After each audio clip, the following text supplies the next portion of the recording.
নমস্কাৰ এই মুহূৰ্তত আহি পৰিছে ৰাতিপুৱাৰ কেইবাটাও বিগ ব্ৰেকিং নিউজ। আজি হৈছে ৩ জানুৱাৰী। গোটেই অসম তথা ভাৰতৰ বিভিন্ন প্ৰান্তৰ পৰা যুগুত হৈছে কেইবাটাও গুৰুত্বপূৰ্ণ খবৰ। এনেবোৰ খবৰ নিতেও পাই থাকিবলৈ চেনেলটি ছাবস্ক্ৰাইব কৰি ভিডিঅ'টিতে এটা লাইক কৰিবলৈ নাপাহৰিব। আজিৰ আমাৰ প্ৰথমটো খুবেই গুৰুত্বপূৰ্ণ খবৰ হৈছে এটা ডাঙৰ খবৰ।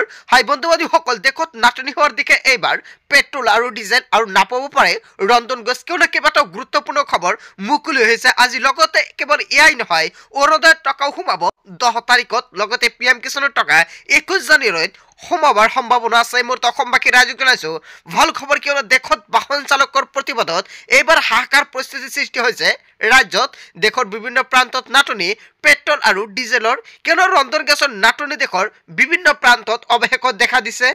ট্ৰাক চলাচল স্তব্ধ হোৱাৰ পিছতেই মজুত ৰাখিব পৰা নাই ৰন্ধন গেছ। এদিনতে 2000 কোটি টকাৰ ব্যৱসায়ৰ লোকচান হৈছে বুলি খবৰ পোৱা গৈছে।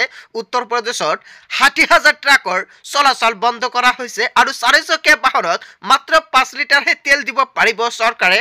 লগতে বাইকৰ বাবে মাত্ৰ দিব পাৰিব 2 লিটাৰহে দিয়া হ'ব পেট্ৰল আৰু নিৰ্দিষ্ট সময়লৈকে কিন্তু এয়া বন্ধ থাকিব বুলি এয়া ঘোষণা কৰিছে আৰু নিৰ্দেশনা জাৰি কৰিলে ছত্তীশগড় চৰকাৰে। হয় বন্ধুবান্ধৱীসকল, এয়া যিখন নিৰ্দেশনা জাৰি কৰিছে ছত্তীশগড় চৰকাৰৰ তৰফৰ পৰা নিৰ্দেশনা জাৰি কৰা হৈছে। দেশৰ 2000 পেট্ৰল পাম্পত খালী হৈ গ'ল পেট্ৰল আৰু ডিজেল আৰু ট্ৰাক চালকৰ প্ৰতিবাদৰ পিছতে অভাৱনীয় পৰিস্থিতিৰ সৃষ্টি হৈছে ৰাজ্যত। লগতে অন্ধ্ৰপ্ৰদেশ, হাৰিয়ানা, পাঞ্জাৱ, উত্তৰ প্ৰদেশতো নাটনি হৈছে তেলৰ আৰু চালক সন্থাৰ এইবাৰ প্ৰতিবাদ সাধাৰণ জনতাৰ মাজত বিৰূপ প্ৰভাৱ দেখা দিছে আৰু পেট্ৰল পাম্পত ভিৰ কৰিছে হাজাৰ হাজাৰ বাহনে। দেশত বাহন চালকৰ প্ৰতিবাদত হাহাকাৰ পৰিস্থিতিৰ সৃষ্টি হৈছে। হাই বন্ধুবান্ধৱীসকল, এটা বিগ আপডেট, এটা গুৰুত্বপূৰ্ণ খবৰ মুকলি হৈ আহিছে। ইয়াৰ বিষয়ত আপোনালোকে কি ক'ব? যদি আপোনালোকৰ কিবা মন্তব্য কৰিব লগা থাকে আপোনালোকৰ মন্তব্যটো নিশ্চয় কমেণ্টৰ জৰিয়তে জনাবলৈ নাপাহৰিব। তাৰপিছত অসমবাসী ৰাইজক জনাইছো আমাৰ 2 নম্বৰটো খুবেই গুৰুত্বপূৰ্ণ খবৰ।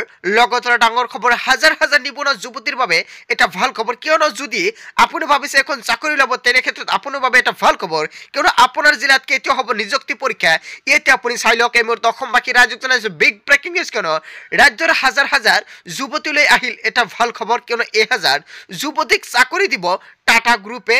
টাটা ইলেক্ট্ৰনিক্সত 1000 যুৱতীয়ে লাভ কৰিব চাকৰি। 18 পৰা 25 বছৰ বয়সৰ যুৱতীয়ে এইবাৰ বহিব পাৰিব নিযুক্তি পৰীক্ষাত। চাকৰিৰ লগে লগে আপুনি লাভ কৰি থকা হ'ব খোৱাৰ সুবিধাসমূহ। কিয়নো কামৰূপৰ আমিনগাঁৱত 3 জানুৱাৰীত হ'ব নিযুক্তি পৰীক্ষা। লগতে মৰিগাঁৱৰ জাগিৰোডত কলেজত 4 জানুৱাৰীত নিযুক্তি হ'ব পৰীক্ষা। আৰু কেৱল এয়াই নহয়, ওদালগুৰিৰ বেৰগাঁৱত ITIত 5 জানুৱাৰীত নিযুক্তি হ'ব পৰীক্ষা আৰু বাক্সাৰ পলিটেকনিকত 6 জানুৱাৰীত হ'ব পৰীক্ষা আৰু লখিমপুৰত ITI গিলামৰত 6 জানুৱাৰীত হ'ব পৰীক্ষা আৰম্ভ আৰু 7 জানুৱাৰীত বিশ্বনাথ কলেজত নিযুক্তি পৰীক্ষা আৰম্ভ হ'ব আৰু ITI ডিফুত 8 জানুৱাৰীত নিযুক্তি পৰীক্ষা অনুষ্ঠিত হ'ব।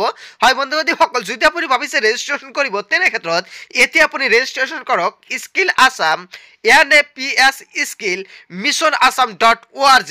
এতিয়া আপুনি যাওক আৰু যোৱাৰ পিছত আপুনি ৰেজিষ্ট্ৰেশ্যন কৰক। তাৰপিছত পুৱা 9:30 বজাৰ পৰা আৰম্ভ হ'ব ৰেজিষ্ট্ৰেশ্যন প্ৰক্ৰিয়া। আজি 9:30 বজাৰ পৰাই আৰম্ভ হ'ব ৰেজিষ্ট্ৰেশ্যন প্ৰক্ৰিয়া। যদি ভাবিছে আপুনি আবেদন কৰিব, এতিয়া আপুনি আবেদন কৰক, কিয়নো বাংগালুৰুত লাভ কৰিব চাকৰিৰ সুবিধা আৰু পৰীক্ষাত বহিবৰ বাবে আপুনি নিব নালাগে কোনো ধৰণৰ শিক্ষাগত অৰ্হতাৰ প্ৰমাণ পত্ৰ। ৰাজ্যৰ হাজাৰ হাজাৰ যুৱতীলৈ আহিল এটা ভাল খবৰ। হয় বন্ধুবান্ধৱীসকল, এটা বিগ আপডেট টাটা কোম্পানীৰ তৰফৰ পৰা। ইয়াৰ বিষয়ত আপোনালোকে কি ক'ব? তাৰপিছত অসমবাসী ৰাজ্যক জনাইছো আমাৰ 3 নম্বৰটো খুবেই গুৰুত্বপূৰ্ণ খবৰ। লগতে ডাঙৰ খবৰ, মুখ্যমন্ত্ৰী হিমন্ত বিশ্ব শৰ্মাই এটা ডাঙৰ ঘোষণা। কিয়নো 29 জানুৱাৰীত নিবনুৱাৰ বাবে বাম্পাৰ সুযোগ। কিয়নো চৰকাৰৰ উদ্যোগত বৃহৎ চাকৰিৰ মেলা। কিয়নো চাকৰিৰ প্ৰত্যাশিত সকলৰ বাবে এটা ভাল খবৰ। কিয়নো চাকৰি লাগে যদি আপুনি 29 জানুৱাৰীত আহক গুৱাহাটীলৈ, কিয়নো চৰকাৰৰ উদ্যোগত অনুষ্ঠিত হ'ব এই মেগা নিযুক্তি মেলা আৰু যিকোনো অৰ্হতা সম্পন্ন নিবনুৱাই লাভ কৰিব এই নিযুক্তি। 30টাকৈ কোম্পানীয়ে অংশ ল'ব নিয়োগ মেলাত।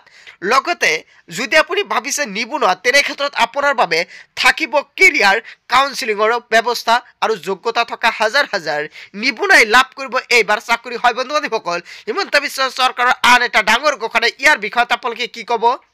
বন্ধু-বান্ধৱীসকল, আজিৰ মূল ভিডিঅ'খনত আপোনালোকক এইখিনি সৰু কেইটামান ইনফৰমেশ্যন দিবলগীয়া আছিলে। ভিডিঅ'টি ভাল লাগিলে লাইক কমেণ্ট শ্বেয়াৰ কৰিব আৰু যদি এতিয়ালৈকে চেনেলটি ছাবস্ক্ৰাইব কৰা নাই তেন্তে এনেকুৱা নতুন নতুন ইনফৰমেটিভ তথা হেল্পফুল ভিডিঅ' পাবলৈ হ'লে চেনেলটি ছাবস্ক্ৰাইব কৰিবলৈ নাপাহৰিব। চ' থেংক ইউ ফৰ ৱাচিং ফুল ভিডিঅ'।